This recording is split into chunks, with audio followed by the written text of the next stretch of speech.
السلام علیکم دوستوں، کیا جب آدمی کی روح نکلتی ہے تو آدمی کو کیسا لگتا ہے؟ یہ بیان ہے سید امین القادری صاحب کا۔ چلیے پہلے بیان کو ہم سب لوگ سنتے ہیں۔ سمجھنا کہ ایک انسان پلنگ پہ لیٹا ہوا ہے، ایک انسان چارپائی پہ لیٹا ہوا ہے اور بڑے سکون سے وہ دنیا سے جا رہا ہے۔ نہیں، یہ نظروں کا دھوکہ ہے۔ جب انسان مرتا ہے، جب انسان کو موت آتی ہے تو انسان سب سکون سے نہیں جاتے، بلکہ اللہ کے رسول سچے نبی صادق و مصدوق صلی اللہ علیہ وآلہ وسلم ارشاد فرماتے ہیں، اللہ اکبر، کہ انسان کے ہاتھوں کی طاقت، اس کے پیروں کی طاقت، اس کی زبان کی طاقت، اس کے چیخنے چلانے کی طاقت اللہ سب چھین لیتا ہے موت کے وقت۔ اگر انسان کے ہاتھ پیر زبان کی قوت اور طاقت اللہ نہ چھینے تو انسان موت کے وقت جنگلوں بیابان میں پاگلوں کی طرح چیختا پھرے۔ موت کے وقت تلوار کی 313 ضربیں ایک انسان کو لگائی جائیں تو اتنی تکلیف نہیں ہوتی جتنی تکلیف موت کے وقت ہوتی ہے۔ میری بہنوں، مجرموں کو، زانیوں کو، شرابیوں کو، اللہ اکبر، اللہ کی نافرمانی کرنے والوں کو موت کے وقت کتنی تکلیف ہوتی ہے یہ تو وہی جانے یا اللہ جانے۔ لیکن میری بہنوں سنو، اللہ اکبر، حضرت سیدنا عمرو ابن عاص رضی اللہ تبارک و تعالیٰ عنہ جب دنیا سے تشریف لے جانے لگے، یہ وہ صحابی ہیں جن کی فضیلتیں اللہ کے رسول نے بیان فرمائی ہیں، جن کی شان اللہ کے رسول نے بیان فرمائی ہے۔ مصر کے گورنر رہے، مصر کے فاتح رہے، اللہ اکبر۔ عمرو ابن عاص سے ان کے شہزادے حضرت سیدنا عبداللہ ابن عمرو ابن عاص نے پوچھا، بابا موت کی تکلیف کیا ہے، مرتے وقت کیسے لگتا ہے؟ تو حضرت سیدنا عمرو ابن عاص فرماتے ہیں، میرے بیٹے، اگر زمین اور آسمان انسان کے سینے پہ رکھ دیا جائے تو کتنی تکلیف ہوگی، ویسے ہی میں موت کے وقت کی تکلیف کو محسوس کرتا ہوں۔ اللہ اکبر، اندازہ فرمائیں، روئے زمین پر اللہ رب العزت نے زمین کی پشت پر اور آسمان کے نیچے انبیاء کے بعد صحابہ سے بہتر مخلوق پیدا نہیں فرمائی، صحابہ سے زیادہ شان والی مخلوق پیدا نہیں فرمائی۔ میری بہنوں ذرا غور تو کرو، یہ نیک لوگ ہیں، پرہیزگار لوگ ہیں، متقی لوگ ہیں۔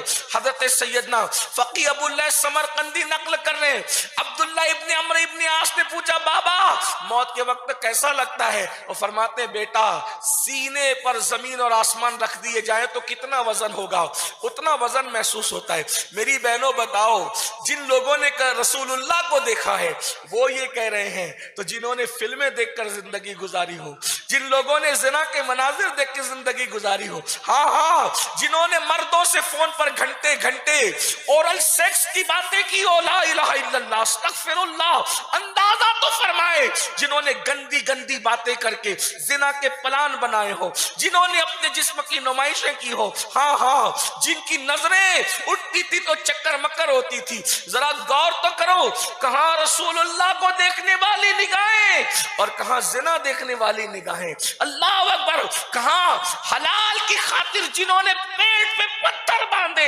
جب وہ یہ کہہ رہے ہوں کہ سینے پہ زمین آسمان رکھ دیے جائے تو جتنی تکلیف ہوتی ہے اس سے زیادہ تکلیف موت کے وقت محسوس ہو رہی ہے۔ اللہ اکبر، حالانکہ یہ اللہ رب العزت کے مقبول بندوں کے ساتھ ہے تاکہ ان کے درجات بلند ہو۔ وہ تو گنہگار لوگ نہیں تھے، وہ تو محفوظ لوگ تھے، لیکن درجات کی بلندی کے لیے ان کو اس سے گزارا جا رہا ہے۔ پھر حضرت عمرو ابن عاص کہتے ہیں، میرے بیٹے، ایسا لگتا ہے موت کے وقت کہ انسان ناک سے سانس نہیں لے رہا ہے، جیسے لگتا ہے کہ سوئی کے ناکے سے سانس لے رہا ہے۔ اندازہ فرمائے، اندازہ کرو میری بہنوں، اس گھاٹی سے ہمیں گزرنا ہے۔ یہ جو دل و دماغ کے اندر خط ہے کہ سکون سے انسان چارپائی پر لیٹا ہوا ہے، سکون سے نہیں لیٹا ہے، نگاہوں کا دھوکہ ہے، نگاہوں کا دھوکہ ہے۔ جب اتنے پرہیزگار اور پارسا لوگوں کو اللہ ان کے درجات کی بلندی کے لیے ایسے مقامات سے گزارتا ہے، ہمارا کیا ہوگا؟ جنہوں نے پوری زندگیوں میں نمازیں صحیح نہیں پڑھی، جن کے وضو صحیح نہیں تھے، جن کے غسل صحیح نہیں تھے، وہ کون سا جرم ہے جو ہم نے نہیں ایک وقت وہ گھڑی آئے گی، میرے امام کہتے ہیں اندھیرا گھر اکیلی جان، دم گھٹتا دل اکتاتا، خدا کو یاد کر پیارے وہ ساعت آنے والی ہے۔ غیبت کرنے والوں کا کیا حال ہوگا؟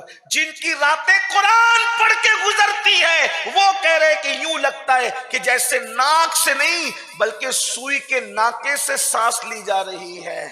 قرآن رات رات بھر پڑھنے والوں کا یہ اس طرح ان کو گزارا جا رہا ہے درجات کی بلندی کے لیے۔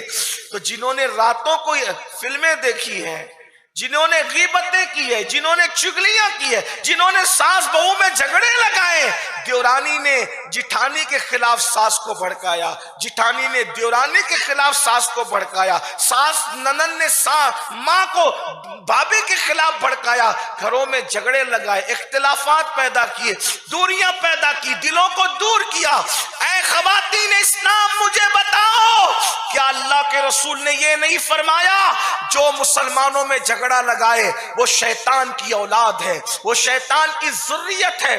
تم نے گھر گھر جھگڑے لگائے، خواتین نے یہی تو کیا الا ماشاء اللہ۔ مجھے بتاؤ میری بہنوں، قرآن پڑھنے کی بجائے ناولیں پڑھی، قرآن پڑھنے کی بجائے واٹس ایپ لے کے بیٹھے، قرآن پڑھنے کی بجائے فیس بک لے کے بیٹھے، رسول اللہ کی نعت پڑھنے کی بجائے زبان سے تم نے اختلافات پیدا کی، جھگڑے پیدا کی۔ یہ نہیں کہتا کہ ساری عورتیں ایسی ہیں، لیکن اکثر و بیشتر عورتوں کی اوقات کس میں گزرتے ہیں، عورتوں کا ٹائم کس میں گزرتا ہے؟ میری بہنوں تھوڑی دیر کے لیے سوچو کہ ناک کی بجائے سوئی کے ناکے سے سانس لی جا رہی ہو تو کیفیت کیا ہو؟ اتنا سمجھ لو، انسان کو زکام ہو جائے اور ناک بند ہو جائے، زکام میں ناک بند ہوتی ہے تو کیفیت کیا ہوتی ہے؟ موت کے وقت جب انسان ناک کی بجائے سوئی کے ناکے سے سانس کی کیفیت میں گزرتا ہوگا تو اس وقت اس کی کیفیت کا عالم کیا ہوتا ہوگا؟ یاد رکھنا، یہ مت سمجھو کہ ہم جو چاہیں گے کریں گے۔ قرآن کہتا ہے ان بطش ربک لشدید، تیرے رب کی پکڑ بڑی سخت ہے میری بہنوں، یہ گھاٹی ہے، اس سے گزرنا ہے۔ اور پھر عبداللہ ابن عمرو ابن عاص کہتے ہیں، میں نے پوچھا بابا کیسا لگتا ہے؟ تو حضرت عمرو ابن عاص کہتے ہیں بیٹا کسی کے پیٹ میں ببول کا درخت تو اگا دیا جائے اور اس کا ڈنٹل باہر کر دیا جائے پیچھے کے مقام سے اور اس کو کھینچنے والا پوری طاقت سے کھینچے تو اس وقت تو کیفیت کیا ہوگی؟ تکلیف کا یہ عالم ہوتا ہے جب انسان دنیا سے جاتا ہے۔ میری بہنوں بتائیں اس کیفیت میں زنا کرنے والوں پر کیا گزرے گی؟ اس کیفیت میں گانے سننے والوں پر کیا گزرے گی؟ اس کیفیت میں دین کے خلاف بکواس کرنے والوں پہ کیا گزرے گی؟ ہاں میک اپ کر کے بیوٹی پارلروں میں جا کر بغیر دوپٹے کے جب ولیموں میں صرف جھوٹی تعریف وصول کرنے کے لیے جاتی تھی، اجنبی مردوں کے سامنے بے حجاب کھڑی ہو جاتی تھی، مجھے بتاؤ کیا وہ خواتین کو زندگی کی لذتوں سے محبت نہ تھی؟ رسول اللہ کی شہزادی جن کے باپ کی جنت ہے، سیدہ طیبہ طاہرہ عابدہ زاہدہ راقیہ ساجدہ نقیہ تقیہ زکیہ ام ابیہا عالمہ غیر معلمہ، کتنی عظیم وہ خاتون ہے، مگر اس کے باوجود اتنے بڑے باپ کی بیٹی ہونے کے باوجود تقوی کا عالم یہ ہے کہ ان کے دوپٹے کو کبھی چاند و سورج نے نہیں دیکھا۔ میرے امام کہتے ہیں جس کا آنچل نہ دیکھا مہو مہر نے اس ردائے نزاہت پہ لاکھوں سلام۔ مالک جنت کی بیٹی اپنا دوپٹہ چاند و سورج سے چھپائے اور جن کے باپ کو پہلا کلمہ پڑھنا نہیں آئے ان کی بیٹیاں اتنی آوارگی کرے اور سوچے کہ ہم جنت میں نہیں جائیں گے تو کون جائے؟ کس گھاٹی سے گزرنا ہے؟ یہ دنیا عیش اور آرام کی جگہ نہیں ہے، یہ دنیا تو تیاری کی جگہ تھی نا، یہ گناہوں کا اڈا نہیں ہے۔ اللہ کے رسول علیہ السلام فرماتے ہیں دنیا تو ایک مسافر خانہ ہے، جیسے ایک مسافر سفر کرتے کرتے تھک جاتا ہے۔ ابھی آپ کو نہیں پتا سفر کسے کہتے ہیں، پہلے لوگ گھوڑے پہ کھچروں پہ اونٹوں پہ پیدل سفر کرتے تھے تو چلتے چلتے تھک جاتے تھے تو کسی درخت کے سائے میں تھوڑی دیر کے لیے لیٹ جاتے تھے، بیٹھ جاتے تھے۔ آقا فرماتے ہیں جیسے مسافر درخت کے نیچے تھوڑا سستانے کے لیے بیٹھتا ہے لیٹتا ہے، بس ایسے ہی انسان کی زندگی ہے اور کچھ نہیں، اس سے زیادہ کیا ہے؟